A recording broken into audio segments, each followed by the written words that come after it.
It's getting me somewhere.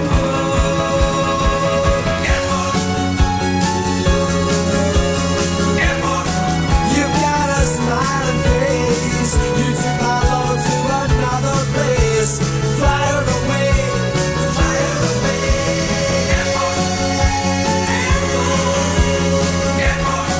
You've got a smiling face. You took my lady to another place. Fly her away, fly her away.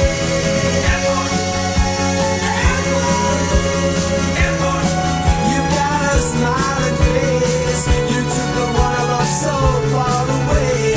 Fly her away, fly her away. Well, they won't be flying her away if she's one of the 10,000 cancelled flights this summer, but never mind. It's the Motors Airport, and now Paddy O'Connell has similar on his programme. It's true. You know, that's from the era where you drove people to wave them off at the airport, Ken. Now you can't get near it.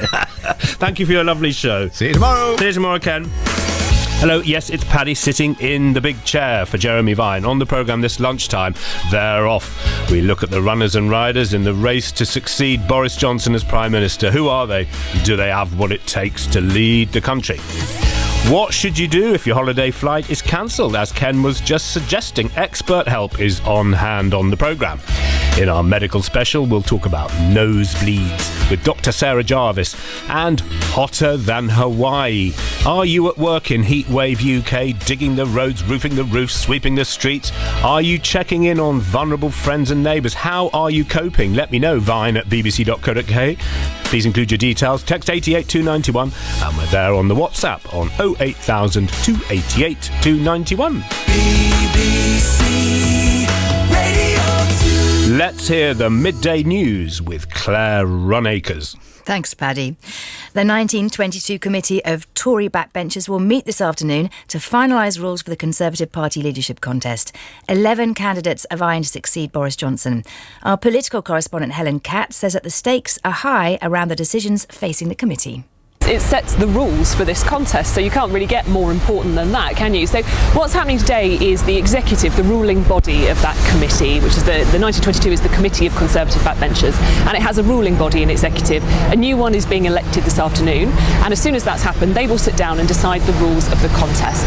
And that will cover all sorts of things, but the key things it will cover is how many MPs each contender would need to get on the ballot in the first place. And there's a big field, 11 already. We understand that Priti Patel, the Home Secretary, is weighing it up still this morning, so we could be at 12, by the end of the day. A former chair of the 1922 committee, Sir Charles Walker, says it's possible the first round of voting to eliminate some of the candidates could be concluded before Parliament goes into recess for the summer.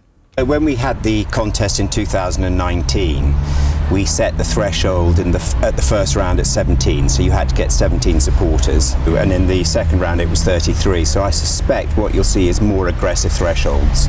Obviously the party's bigger, we have an extra 40 or so members of Parliament, but you will see more aggressive thresholds, I suspect, to thin the field.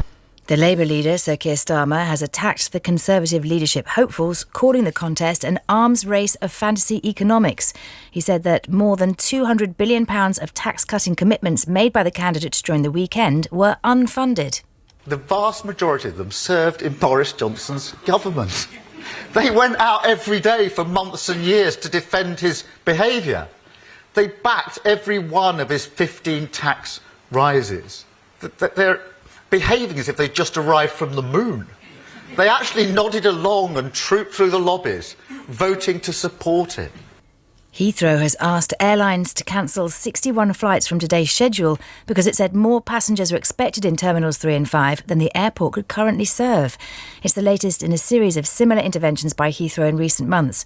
Previous cancellations came following problems with the baggage system and because more passengers were expected than security staffing could manage. The first satellite made in Wales is set to be launched into space later this year. The satellite, which is built by Space Forge in Cardiff, will take off from Newquay in Cornwall. And the Met Office has said this could be the hottest day of the year so far. People are being encouraged to look out for the vulnerable and elderly as temperatures are predicted to hit highs of 33 Celsius in parts of the UK this afternoon. Heat health alerts will remain in place until Friday. The east and south of England will see an amber level 3 alert, with the rest of the England on a level 2 alert. BBC News, it's 4 minutes past 12. That's Claire Runacres. Admit it, Claire, you want to say Scorchio. Very much so. You do. Bring us that word at 1. Excellent. Hello, it's the Jeremy Vine Show on BBC Radio 2. I'm Paddy, sitting in. Good afternoon. Can I be the first person to wish you a happy afternoon?